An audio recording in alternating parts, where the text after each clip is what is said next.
Crossovers. We all love them, right? Or do we? I don't know, I feel like people are getting kind of tired of them nowadays. But a couple of years ago, they were all the rage with stuff like the Avengers Infinity War movie coming out in 2018. And later that same year, we got the biggest crossover in gaming history ever. Namely, Super Smash Bros. Ultimate, an absolute landmark title for crossovers. When the game was fully shown off at E3 of that year, the game's director, Masahiro Sakurai, said this. Simply put, this is the biggest crossover in gaming history. Which was then said again by Reggie Fils-Aimé at the Game Awards on Ultimate's release day, coincidentally. It is the biggest crossover in video game history. Dare I say, the biggest crossover in entertainment. And in my opinion, claiming it's the biggest crossover in gaming without proof of research is a pretty bold statement to just throw out there. So about half a year after launch, I took it upon myself to find out if that's really true, if Ultimate really is gaming's biggest crossover, by pretty much just counting up the total franchises represented, while doing research to find out what actually counts and such. And to overly summarize that video, yeah, it absolutely is the biggest crossover in gaming history, and most likely also in entertainment history as a whole. But lately I've been wondering, is that still true? That video is nearly 6 years old now, and more importantly, a certain game feels like it's really been catching up to Smash in terms of crossover count. And I'm talking about Fortnite, of course. Fortnite released before Ultimate, and so did the side mode turned main mode Battle Royale, and while it was popular at the time, it was nowhere near as big as it is now. Fortnite has since become a serious contender for being among the most popular video games of all time. And with such success comes what we're interested in today, crossovers. The game has gotten a ridiculous amount of them since its release, and still gets them to this day. Fortnite seriously has had so many crossover events that it seems extremely likely that it's now surpassed Smash Ultimate, right? I mean, not too long ago they added Adventure Time characters and Sabrina Carpenter from real life to the game. Yeah, notice anything with these two crossovers? That's right, they're not video game properties. In fact, most crossovers Fortnite gets aren't from gaming. Instead, it covers a wide range of mediums like comic characters, anime properties, shoe brands, real-life people, whatever the fuck Skibidi Toilet is, you get it. While it's cool that Fortnite has so many different things in it, I just want to know if it's a bigger crossover of gaming properties than Smash Bros. If you want to know what's the bigger crossover in general, then I'm sorry, this isn't the video for you. Someone else can make that one. It's probably Fortnite anyways. So yeah, that sets the stage for this video. We're gonna be counting up each and every gaming property in both Smash Ultimate and Fortnite. For Smash, we got playable characters, stages, music, Mii Costumes, spirits, and some other stuff, while for Fortnite we got outfits, emotes, pickaxes, backblings, gliders, and more. If you've watched that old video of mine, it's gonna be very similar to it, though obviously updated since Smash has since gotten way more stuff added to it via DLC. But a huge difference I will be making here is that I will straight up not be counting spin-off series. A pretty big segment of that video was dedicated to going over spin-offs and explaining what should count as its own series or not, which gets kinda muddy when you realize stuff like Dr. Mario and Xenoblade Chronicles X counted separately from Super Mario and Xenoblade as a whole respectively for weird but understandable reasons. We will not be doing that here, only core series are gonna count, but if a series has kinda spun into its own thing, we'll still count it. For example, Yoshi and Wario coming from Super Mario originally, it'll make sense. But with that all said and done, let's finally get counting. We'll jump back and forth between Smash and Fortnite in between categories, and we'll start with what's arguably the most important of any of these, the playable characters of Super Smash Bros.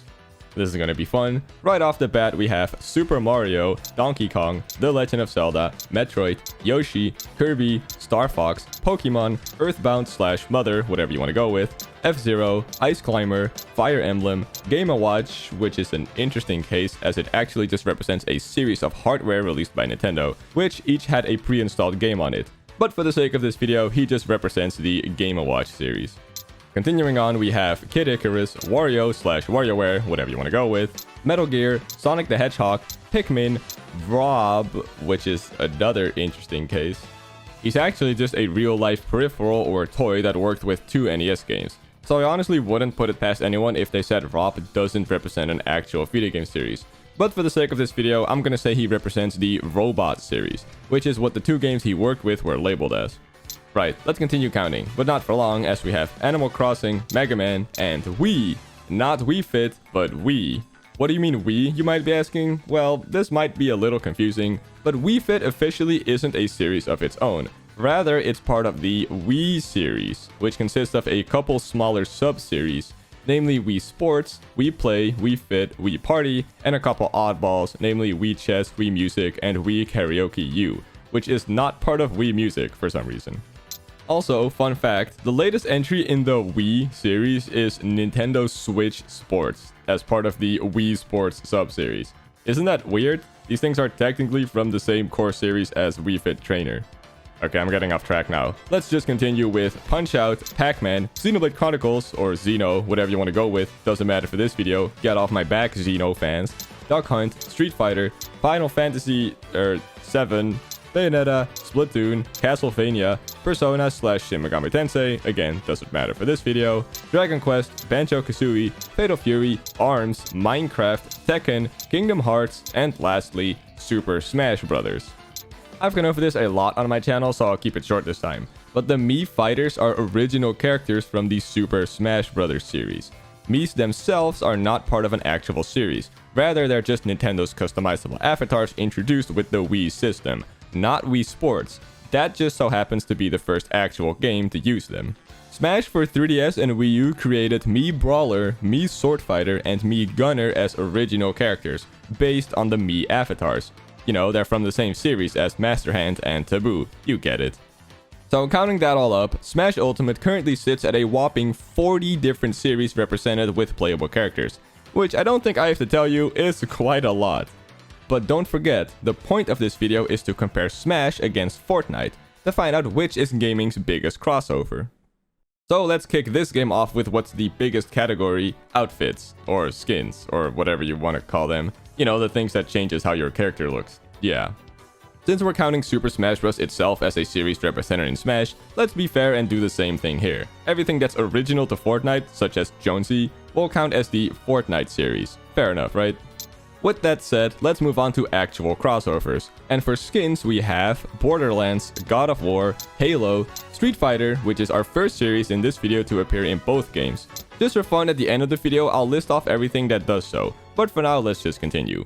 We got Tomb Raider, Horizon Zero Dawn, Resident Evil, Arcane... Okay, this one's kind of tricky. Arcane is an animated TV show based on the video game League of Legends. And everything from that series in Fortnite is based on Arcane.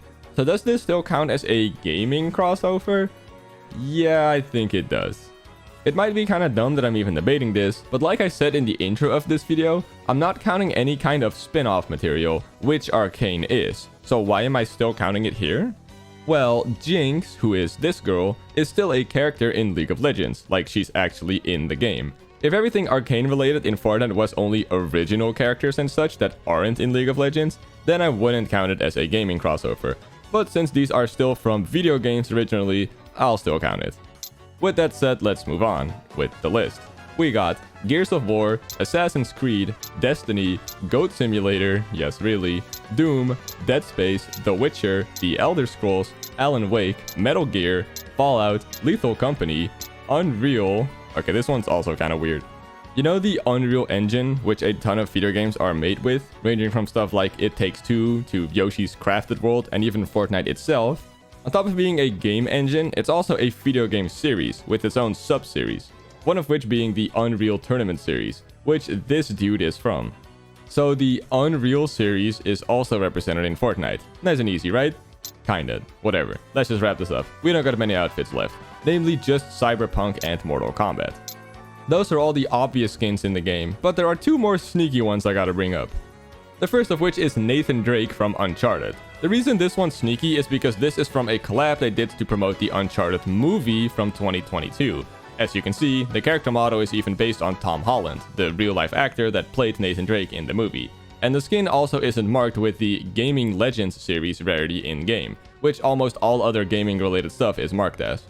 Luckily though, we can still easily count this as a gaming crossover, since a selectable style of this skin is based on Nathan Drake's design from the actual games. Like, yep, there he is. That sure is Nathan Drake from the hit video game series Uncharted, right there. The second sneaky one is this one from Battle Breakers, which was a game also developed by Epic Games, who, in case you don't know, are the devs behind Fortnite itself. The reason this one is sneaky is because these items also aren't marked with the Gaming Legends series rarity, even though they straight up do come from a different game. My theory as to why they did this is because, like I said, Battle Breakers is from Epic Games, just like Fortnite. So I guess they didn't want to label their own characters as Gaming Legends, which is kind of respectable, to be honest. Like, I think that's really humble of them, you know? But then again, the Unreal Engine stuff does have that rarity, which is also from Epic Games. So I guess that theory kind of goes out the window now. Either way, that does bring our total crossover count for Fortnite through skins up to 26 right now. Does that feel surprisingly low to anyone else? I thought it'd be way more. Well, I mean, there's still a bunch of other categories, so I'm sure that number will start to skyrocket sooner or later. For now, let's move on to Smash's second category, the stages. And now would be a good time to mention that I'm not gonna be naming series we've already covered in a previous category, so only stuff we haven't seen yet. That said, here we got Electroplankton, Balloon Fight, Nintendogs, Street Pass Mii Plaza, cool game right there, Tomodachi Life, PictoChat, another cool game, Wrecking Crew, Pilot Wings, and the only new DLC one, The King of Fighters. Yeah, this is pretty interesting, but Terry and his stage don't actually come from the same series. Terry is from Fatal Fury, and this stage is from The King of Fighters, which is a different series in the SNK universe, if you will. What's also interesting is that this stage isn't based on an actual location from that series. Rather, it's technically an original Smash design that's based on various arenas from the King of Fighters series, most notably the Stadium from KOF 12 and the Antonov Super Arena from KOF 14. Despite all this, Smash still says it's from Fatal Fury for some reason. Something else this stage is very well known for are the background character cameos it has, which also come from various SNK properties. Most characters here come from either Fatal Fury or the King of Fighters, which we've already covered. But Ryo Sakazaki, Yuri Sakazaki, and King are from Art of Fighting, Ralph Jones and Clark Still are from Ikari Warriors, and Athena Asamiya is from Psycho Soldier, which is technically part of the Athena series, adding 3 more to the count. And since we're counting character cameos now, I should go back to Pac-Man, specifically his up-taunt Namco Roulette, as each time you do it, he shows off a different sprite from some other Namco game, obviously adding to the crossover count. Turn to Blue and Heihachi are the only ones here that don't increase the count, as they're from the Pac-Man and Tekken series respectively, which we've already counted. With that said, the new cameos here are Galaxip, Fighter, and Hypership, all from Galaxian, King from King and Balloon, My Car from Rally X, Fighter from Bosconian, Puka from Dig Dug, Zolvalu and Endorgenesis both from Xevious, Mappy from Mappy, Top Cup from Libel Rabble, Gil from Babylonian Castle Saga aka the Tower of Drauga, Clovis from Dragon Buster, Runner from Metro Cross, Packcat from Baraduke, Red Baron from Sky Kid, Valkyrie from Valkyrie no Densetsu, Donchan from Taiko no Tatsujin, and lastly the Prince of All Cosmos from Katamari. And hey, since we're talking about cameos on characters, there's one other, namely on Kirby, because one of the forms he can take when he uses his down special, Rock, is this one, which is the Garbage Block from Panel Day Pawn, adding 1 other series to the count. This means we're currently sitting at a whopping 69 for Smash. Cool. Which is about 2.5 times as much as Fortnite currently has. But don't count it out quite yet. We've only gone over 1 category so far, namely outfits. Next up, we got what Fortnite might be the most popular from, the emotes. For gaming stuff, here we got Pac-Man, where you sit down to play Pac-Man, Galaxian, where you sit down to play Galaxian, Rocket League, where you drive on one of the cars from the game, that sure makes sense, Henry Stickmin, where you do the iconic distraction dance. That's it? 2 whole categories down, and we're still only at 30 crossovers. Something about that just doesn't feel right to me. Well, I don't want this segment to be too short, so let's go over the next Fortnite category right here, Backblings. These are little 3D models that go on your character's back. Seems like a very quick and easy way to add in a lot of crossovers, so let's go over all the gaming ones. Starting off the list, we got the crewmate from Among Us, a Fall Guy plushie from Fall Guys. Hang on, let me check my notes here. That's it? That's really every single gaming crossover in Fortnite? Are you serious? Alright, I went ahead and checked every remaining category to see if there are any gaming properties for me to talk about, and get this. There are no pickaxes, no gliders, no kicks, no wraps, no loading screens, no music discs, no contrails, no sprays, no emojis, and no banners from series we haven't mentioned yet. Which means that Fortnite ends the race at 32 total gaming series represented. Okay, I'm gonna confess here and say that I don't really play Fortnite, like, at all, but I still wanted to make this video as in-depth and accurate as possible, so I asked some of my friends who play the game a lot, and even Mr. Fortnite himself, aka Aaron Itmar, and he helped me a lot with this video. And even he says that, yeah, the amount of gaming crossovers in this game is really just that low. Maybe some of you will relate to this, but as an outsider looking in, it seems like Fortnite became the biggest crossover in anything ever, since I constantly see it getting new collabs. Literally, as I'm writing this part of my script, some new Ninja Turtles characters were just announced a couple hours ago. But that's the thing, Fortnite is a gigantic crossover game, but not that big of a crossover of gaming properties, at least relatively speaking, which is what I wanted to know, since Smash Bros is pretty much just gaming stuff. Aaron Itmar even looked at some stuff that you could stretch really hard into counting as gaming crossovers, such as LeBron James, who was also in Multiverses, but like, just because that was featured in a game doesn't make it a gaming property, you know? He even checked for some random things here and there, like movie theaters or billboards on some maps, and he couldn't find anything new. The closest thing we could think of was Skibbity Toilet. Because that is an animated brainrot show on YouTube which is created using the Valve program Source Filmmaker with models from the game Half-Life 2, like the one used for the head coming out of the toilet, which is specifically the civilian known as Mil_07 from that game. This stupid thing is a backbling in Fortnite, but despite that it doesn't use the actual design of that civilian model, rather it's just made to resemble it, more specifically the way it's contorted to look in Skibbity Toilet. I genuinely can't believe I'm talking about this shit on my channel. This entire in-game set wasn't made in collaboration with Valve, who owns the rights to Source Filmmaker and Half-Life, therefore I'm not gonna count this as a gaming crossover. I could see why someone would, but it's really just based on a fan-made show on YouTube. Other than that, I don't think we missed anything. Maybe there's some super obscure thing I didn't find somewhere on one of the discontinued maps or something, but it's not like it really matters. There's no way there's gonna be enough stuff left to find to pass Smash Bros in terms of gaming crossover count. So yeah, we have our answer. Smash is the bigger gaming crossover. But by how much? Like I've said, this video is kind of meant to be a follow-up to that old 2019 video of mine, where I originally counted every gaming series in Smash. So I want to do the same thing here, now that the game has gotten a ton more DLC added. And more importantly, that it's not getting any more updates at all anymore. Since we've already answered the main question of this video, I'm gonna go through the rest of this relatively quickly. At least, however quick I can make listing off a ton of franchises in a row. Not to mention I still want to give a couple fun facts here and there. Let's start with something that wasn't influenced by DLC at all, the assist trophies.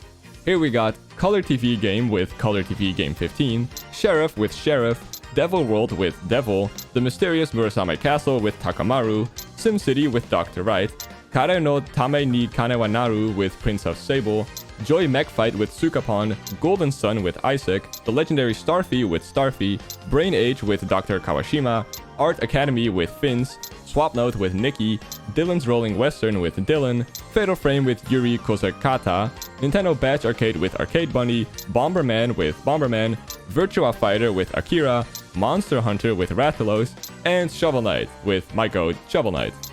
And while we're on the topic, we got a couple regular items to go over as well, as the Steel Diver gun comes from Steel Diver, and the Unira from Clu Clu Land. We also got the Super Scope item, which is of course based on the real-life NES light gun that came packaged with the game Super Scope 6. So we'll just count that item as coming from the Super Scope series. That's all the items I had to talk about. So next up, we're moving on to everyone's favorite thing to look forward to during Smash Directs, the Mii Costumes. These obviously have a lot of origins as well, and way more than at launch, since there have been a huge amount of additional costumes released through DLC. And yes, don't worry, I have all of them unlocked, and I'm a lunatic that did buy every single one they ever released for this video. Please support me on Patreon to help me recover from that. With that said, let's go through the list. We have Assassin's Creed from the Altair hood and outfit, Ghosts and Goblins from the Arthur's helm and armor, Jam with the band with just the Barbara the Bat wig, Chibi Robo with the Chibi Robo head and outfit, Cuphead with the Cuphead hat and outfit, that's an iconic one, Devil May Cry with the Dante wig and outfit, Doom with the Doomslayer helmet and armor, the Elder Scrolls with the Dragonborn helm and outfit, Goemon with the Goemon wig and outfit, the Tales of series with the Lloyd wig and outfit, Samurai Shodown with the Nakoruru wig and outfit, Rabbids with just the Rabbids hat, which is an interesting one. You might think this should count as the Rayman series, right? Since the Rabbid characters originate from there. But actually, Rabbids has since become its own series separate from Rayman. Pretty much exactly like how the Yoshi series is separate from the Super Mario series, despite Yoshi, the character, debuting in a Mario game.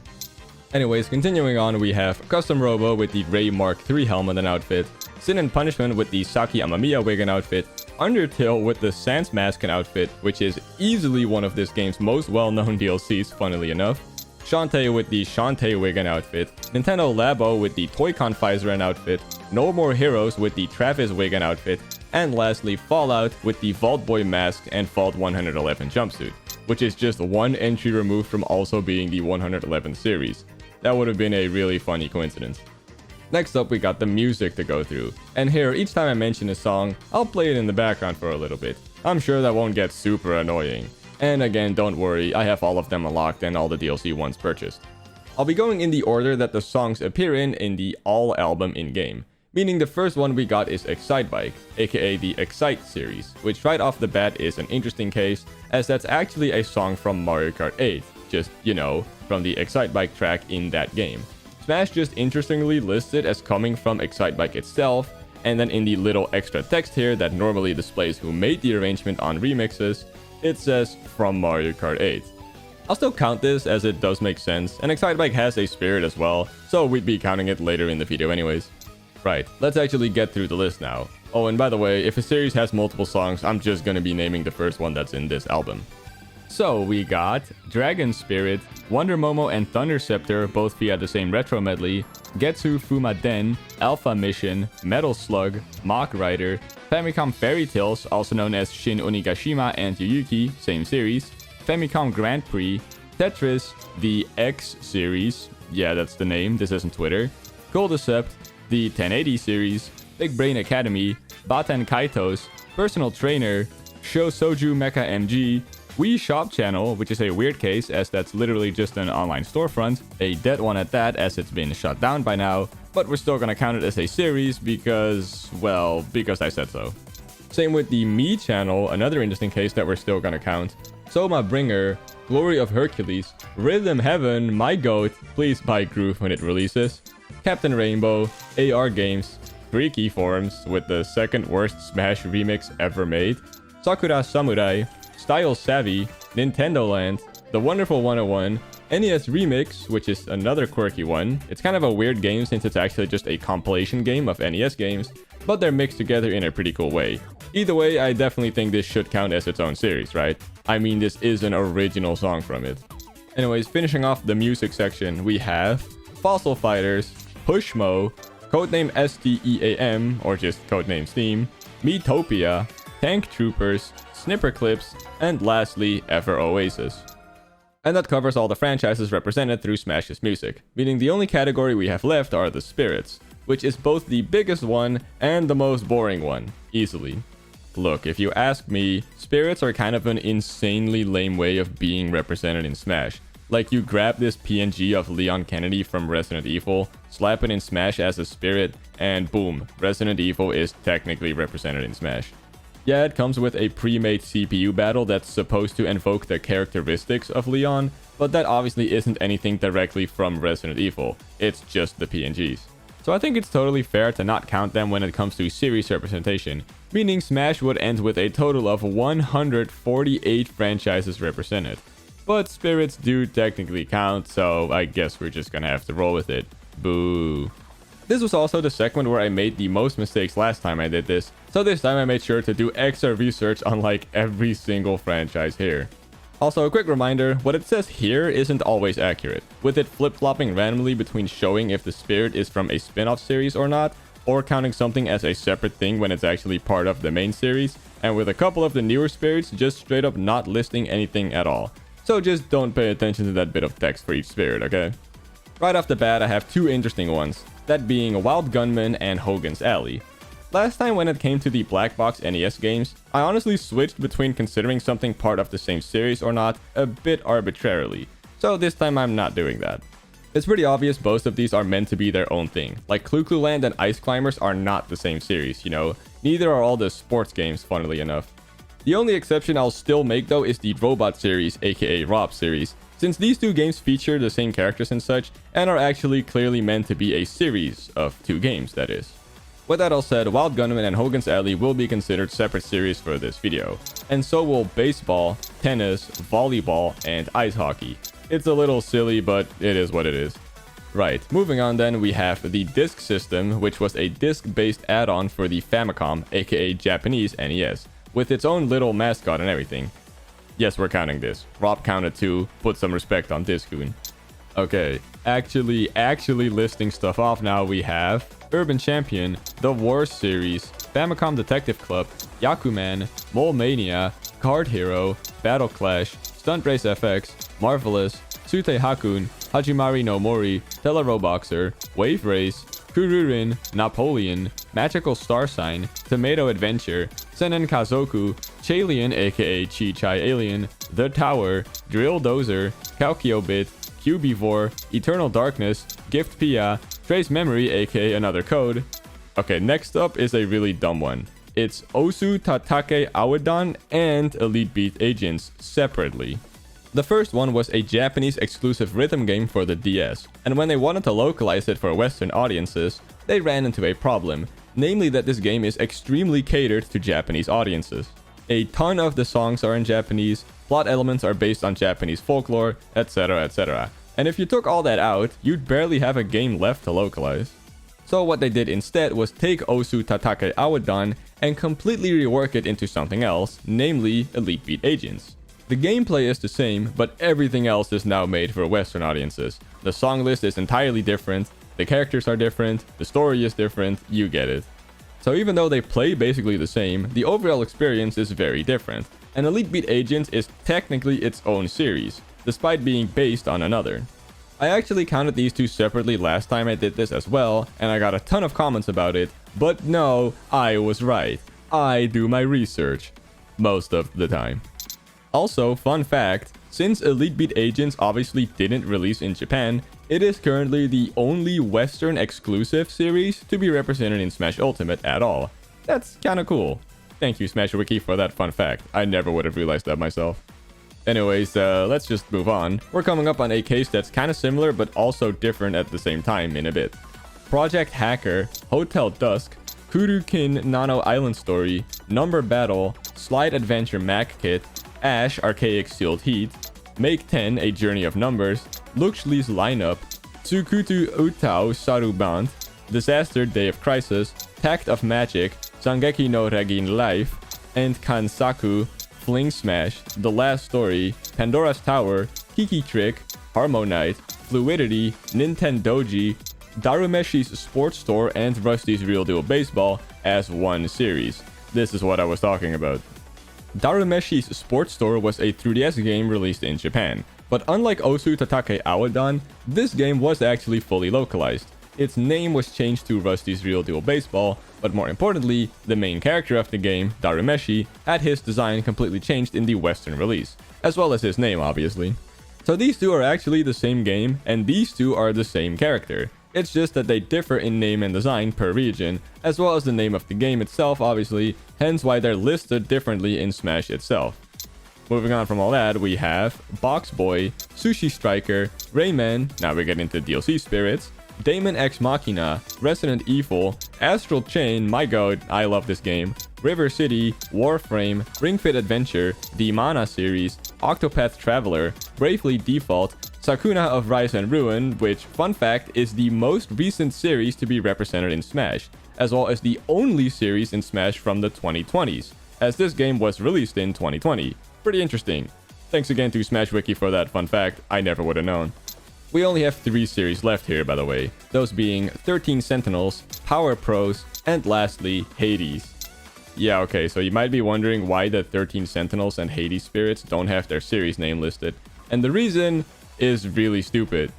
From what I was able to find out, sometime before the update that added these spirits, the ESRB H ratings board enacted a stupid new rule that states that a game is not allowed to directly mention or show a different game if it has a higher H rating than it.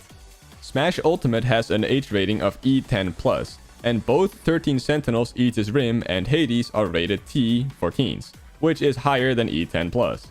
This is the same reason why in those trailers revealing new Mii costumes, it often said the name of the character in place of their series if it had a higher H rating, whilst not doing that for the European equivalent of those trailers, since the ESRB is only for America. So because of this new rule, Smash isn't allowed to mention those games or series by name, which is one of the dumbest things I've ever heard in my life. This also affected the Noah and Mio spirit added shortly before them, which is ridiculous because they're from Xenoblade Chronicles, which is, you know, already f***ing listed in the game elsewhere with other spirits. Not to mention, the 13 Sentinel Pilot spirits literally has the series name in the goddamn title. Like, what is this ridiculously not thought out new rule? Seriously. Maybe I'm doom posting, but I can see this having some serious ramifications down the line. Like, what if the next Smash game removes every character from a series with a higher H rating than Smash? I know that probably won't be the case, but you know what I mean, right? This could definitely stop some crossovers from happening, especially small ones.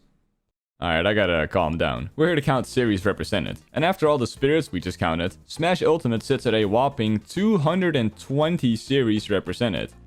Yeah, that's quite a bit higher than Fortnite, like it's not even close. But believe it or not, we're still not done. There are a bunch of series that are only represented by a technicality, or you gotta stretch a bit to make it an actual connection. Which does mean we're going into the realm of debatability here, so just keep that in mind. First off, I want to mention move references, which I personally don't think should count. Stuff like Mario's down smash, which has him do a breakdance move in Ultimate, could be based on Dance Dance Revolution, since there's a Mario game in that series, and he does do that pose on the game's cover, making that series represented, right? In my eyes, since it's not really possible to prove that this was meant to be a reference in-game, I don't think it should count. Even in cases where this was clear inspiration taken, like Mega Man's up tilt being based on the Mega Upper from Marvel vs. Capcom. If you were to count stuff like that, then where do you draw the line? Should Pulseman count, since Pikachu and Pichu's final smashes might be inspired by an ability from that game? I personally don't think it should, but I can definitely see an argument for it. Moving on, here's a point from last video, the soccer ball item. In Brawl and Smash 4, this had a trophy with soccer for NES listed as the origin. Trophies are no longer in Ultimate, so this is gone, but the soccer ball item is still here, with the same design and everything. And if it was meant to be from that game, then yeah, I'm gonna count it as still coming from there.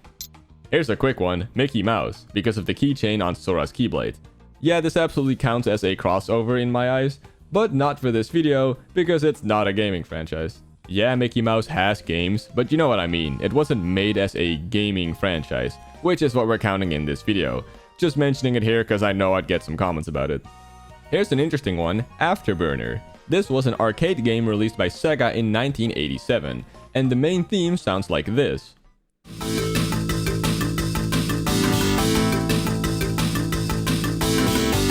That song was then given a remix in Bayonetta 1.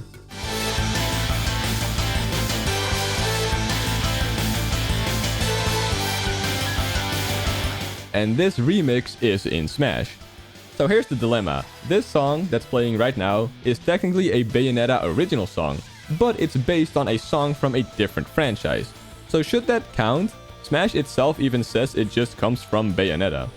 If you think about it, this is almost kind of the exact same situation as with that Excitebike remix from Mario Kart 8 that's in Smash. The only difference here is that Afterburner has no other spot in Smash at all where it's also represented, unlike Excitebike. And again, the song says it's from Bayonetta, which is why it's even debatable. In my eyes though, this still counts. A big reason to me is also that this song itself is called Afterburner. Like, that seems pretty cut and dry to me, you know what I mean? Even if that is just the title of this Bayonetta original song, technically. And while we're talking about Sega, look at this game. This is another Sega arcade game from 1984 this time. Look at that blue bird. That's Flicky. Now look at this blue bird. That's also Flicky.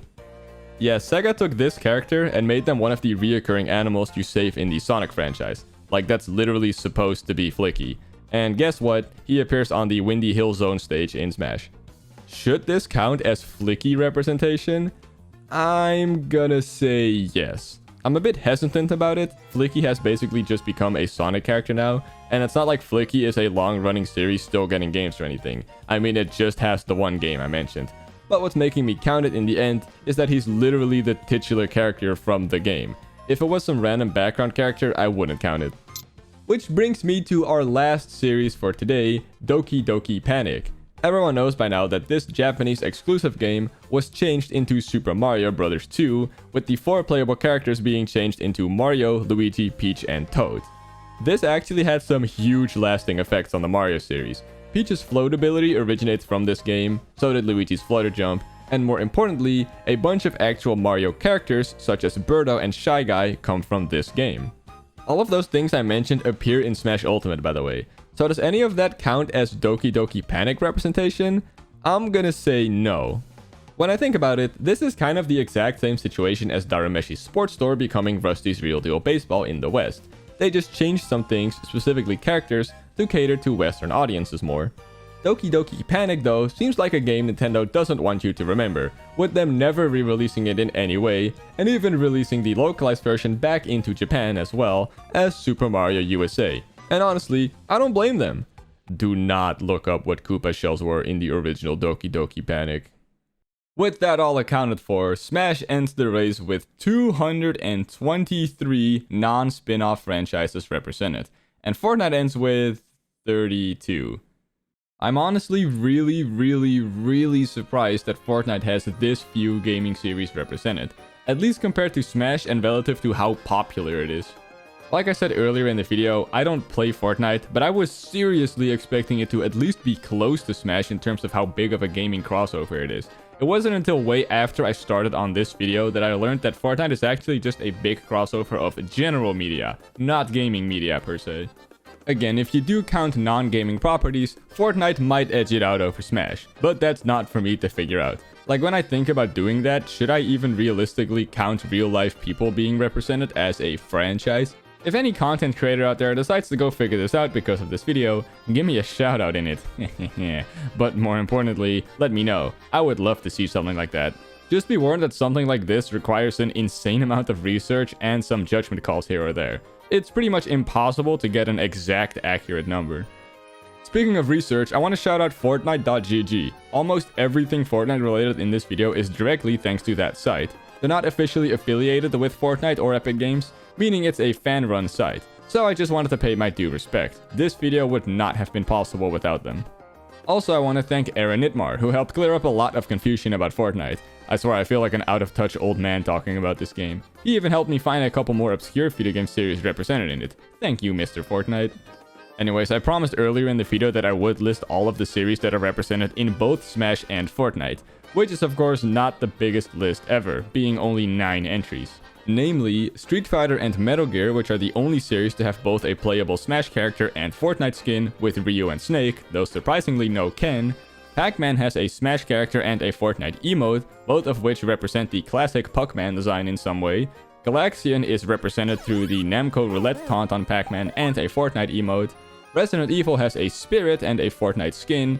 And then Assassin's Creed, Doom, The Elder Scrolls, and Fallout all have both a Mii costume and a playable skin in Fortnite. If you want a clear list of all 9 series in both Smash and Fortnite, here you go. Unsurprisingly, none of them are Nintendo properties. Anyways, I personally hope this video didn't get super boring once we discovered that Fortnite wasn't beating Smash. I wanted this to double as a follow-up to that original video from 2019, which is why I continued on counting Smash's series after the fact. It's just that Smash is such a big crossover that going over everything ended up taking up so much runtime of the video. With that said, let's keep listing things. Big thanks to Giant Firebin Cole, LurFX1, CPJ, The Flying Fire, Code is Cool, Pixel Boy, Exo Bear, Sheen for the Win, Goomba Odyssey, Lime the Chef, Sil700, and the rest of my cool-ass Patreon supporters. Next video is going to be the last one before the Switch 2 era starts, and I'm going to give an extra special Patreon shoutout in it. So if you want to be a part of that, now is the time to consider supporting me on Patreon. I'd really appreciate it. Thanks so much for watching. Consider leaving a like if you enjoyed, feel free to leave a comment, maybe even subscribe, blah blah blah, you get it by now. Have a great rest of your day.